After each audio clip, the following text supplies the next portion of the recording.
So at the end of the last review, I observed that Star Trek Picard is following the old pattern of the Star Trek movies, where every other one is good, or, in the case of Picard, not terrible.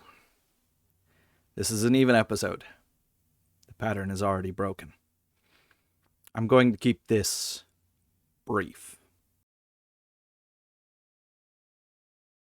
Rather than giving a full synopsis or a play-by-play of the episode, I'm sure anyone interested in that kind of play-by-play will have already either watched the episode or watched other people's coverage of it. So instead, in no particular order, here are the largest problems with this episode.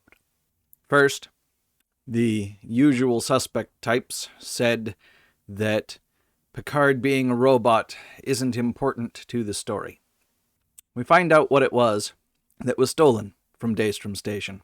It was the corpse of the real Picard.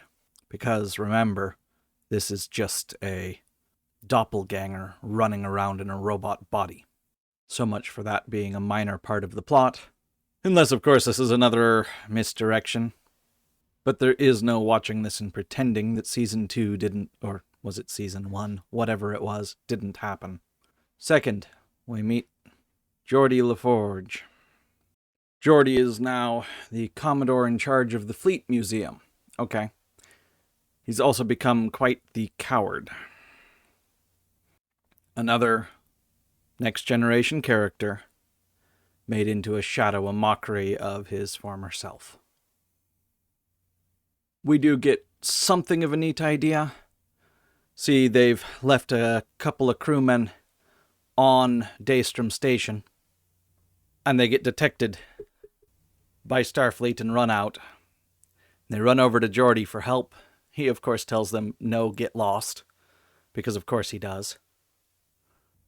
And they see many of the ships, more member berries. This one, at least narratively, makes some sense. There's Voyager, there's the Bounty from Star Trek IV, there's the Defiant, and so on. And the younger LaForge, along with Jack Crusher, have the bright idea of stealing a cloaking device, because the Federation is somehow continuing to track their ship. Now, the way Geordi explains it is that their ship's computer is integrated into the Federation network, and nothing they can do will make the ship not tell other Federation ships about its presence. How a cloaking device is supposed to help with that, I'm not sure. It could have been really a neat scene. Recreate the old Defiant sets, install the cloaking device on the Defiant. The Defiant, of course, would be old enough that it wouldn't be integrated into the computers, so it would be able to actually be a stealthy ship. Well, it would be a little on the nose. They could even simply take the Bounty one more time if they could make it space-worthy. Instead, they put the cloaking device into their own ship, which again doesn't do them any good. Also, on that note, the Bounty might have been the best choice to take, because somehow they have to drop cloak in order to use their transporters. The, 100-plus-year-old technology on the Bounty didn't, so I'm not exactly sure where and why that changed. Overall, it's your fairly basic heist episode. The problem with it is mostly that it is too long. The episode comes in at 50 minutes, and it feels like the first act of a 90-minute movie.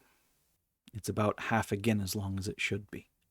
I don't care to go back through it and pick out any further details. It's not well done. Say 3.5 out of 10.